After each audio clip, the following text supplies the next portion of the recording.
Absolutamente. Dus nós seguro pensa que algum departamento são o departamento de comissão de novo. Banco Central, por exemplo. Um departamento de governo, pero inanam, você get ready lo que tem e comissão de novo. Você não está funcionando bom. De hopi tem algum departamento que está funcionando de maneira exemplar. Nós temos profissional na hopi capacidade no setor público, na nota é maioria. Desafortunadamente, me tem ano e meio no setor público, me tem eficácia e eficiência do setor público e até lá que hopi vai dizer cifra que sempre me traz adiante é ziektenkosten, em gasto de AO.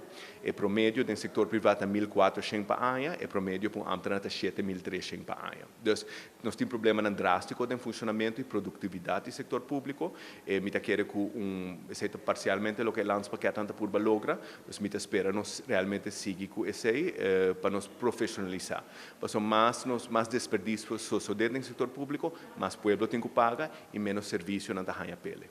Me espero que essa aqui não é a conclusão do onderzoek, essa aqui é começo. Nós vai investigar full período e especialmente a Aruba 2018-2019.